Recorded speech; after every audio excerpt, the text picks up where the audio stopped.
latest round of President Trump's tariffs are taking effect today, and it's hitting a substantial portion of the world's nations with tariffs on a wide range of goods that are imported into the United States. Everything from Japanese cars to Swiss chocolate to spices from India. I mean, you pretty much name it. All of these things are now going to be slapped with additional costs. So how will this affect American consumers at the checkout line? Well, here now to discuss this and more is Congressman Morgan Griffith. He serves on several House committees, including the powerful Energy and Commerce Committee. He represents the 9th Congressional District of Virginia. Congressman Griffith, always great to see you, my friend. Welcome to Washington Watch. Good to see you, Jody. All right, so your thoughts on President Trump's latest round of tariffs taking place today. What do you think of it? Well, I mean, these are all things that he announced that he was going to do in the past, and various nations have come forward. He's entered into a number of historic deals with, Europe, with Japan, etc. And so a lot of these are the taking effect of the deals that he's made. But then you have countries that didn't come to the table and negotiate, and that's what they need to do. The president's made it very clear that he's more than willing to negotiate with those who are interested in working with the United States and getting a fair deal for both countries and both institutions, whether it's Europe or whether it's Japan or some other country. And if you're not interested in doing fairness, then we're not interested in doing business with you. And I think it's appropriate that the president is putting America as the first priority as opposed to an afterthought when we're looking at the world economy. Yeah, there was a lot of fear-mongering, I think is probably the best word, when President Trump first announced these new tariffs several months back. But now that we have a little water under the bridge, looking back, what's your overall assessment of the results, at least so far, that we've seen? Well, I think it's working so far. I mean, obviously, we want to be careful that we don't see consumer prices go up as a result of that substantially. What we want to do is bring back American manufacturing. This will help with that. I think that's going to be positive for the country.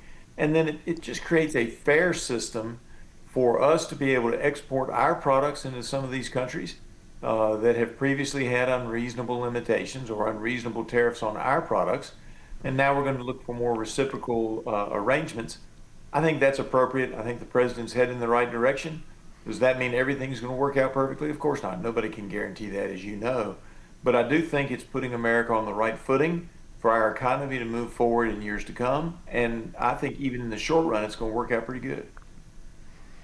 Well, I think you hit it right on the head, Congressman Griffith, it's a fairness. This has been, I think the American people probably don't realize just how unfair the trade system has been around the world towards the United States. And it is refreshing finally to have a president who's addressing that.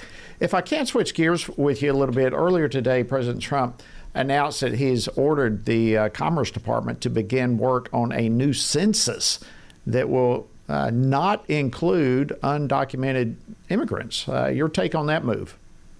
Well, I think that's appropriate. Now, there's some desire from some to have this all ready by the 2026 elections. I'm not sure the Census Department can get it ready by 2026, but not including illegal immigrants, I think is appropriate. If you're here and you're here illegally, you shouldn't count it. I mean, we even had a Democrat congresswoman say that, she needed those people to count for her numbers so that her district would still lean her way or make it easier for her.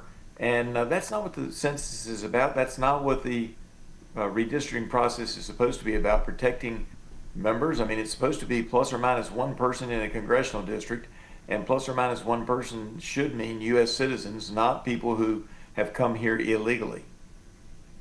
Yeah, so dive a little bit deeper into that, the importance and really the purpose of all of this, and what's the impact that you think will take place from cutting illegal immigrants from the count? What is really that all about? Well, it may make a difference within some of the states, but certainly when we get to the next decennial census every 10 years, if we set the stage now, we get it straight, and we get internal within the states, it means that you're going to see a shift in the Electoral College. It means that you're going to see several states, California, New York, lose seats in the U.S. House of Representatives, and other states will pick those up, like Texas and Florida. And that's why the Democrats don't want to go there, and that's why they, have relied on illegal immigrants in the census. There's a legal argument. We'll have to see what the courts say, but I think the legal argument is on the side of the president in this case. I believe that it should be U.S. citizens and those that we have lawfully allowed into the country who are on like green card holders.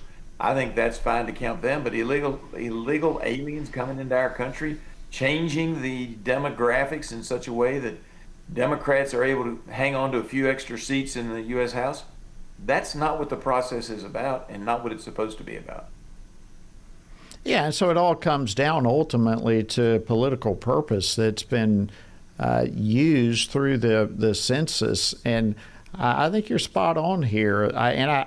We'll all wait and see what the court system does with it all, but I think at the end of the day, you have to understand that this impacts the various voting districts, and illegals are not even supposed to be voting in federal elections to begin with, so why should their presence have an impact on that? So it's going to be very interesting to see all this going forward. There's some other news on immigration. Earlier this week, the U.S. Department of Justice published a list of sanctuary cities, sanctuary states, counties that are flouting federal immigration laws, really. What do you think about all of this? What do you think is going to come about with identifying these cities and municipalities and states and so forth that are sanctuaries?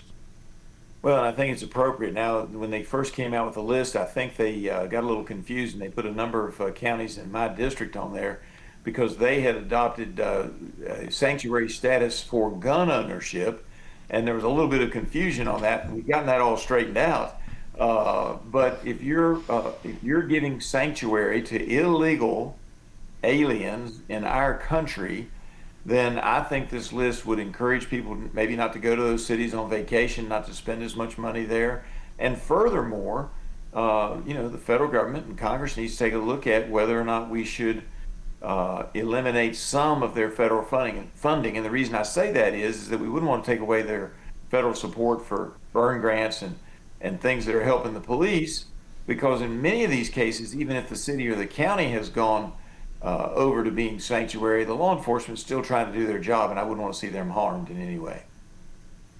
So what do you think is going to happen with all of this? I mean, we now have a published list, and unfortunately, as you mentioned, I wasn't aware of the sanctuaries for gun owners, but we have the list coming up of some of these sanctuary cities and states and so forth.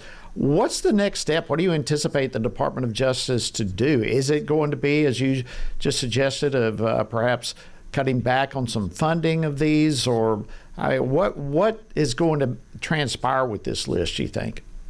Well, that would be up to the executive branch what they do with the list. What I would suggest that they do is that they take a look at this list. This is a first step, that they put these folks on notice in the various counties and cities and say, we may very well have to withhold some of your funding. I mean, you and I are both from southern states, and those states back in the 1860s didn't want to follow the federal law, or were worried about what was going to happen with federal law, and they decided they weren't going to follow it, and it didn't work out so good. And the same thing is true here. If you're not following federal edicts, then you shouldn't be getting federal money, and you probably need to be ready for the federal government to take more action. I would start with the money, and then we'll go from there. Thank you so much, Congressman Morgan Griffith of Virginia. Always great to see you, and great to have you on the program. We appreciate it very much. Thank you. Good to see you.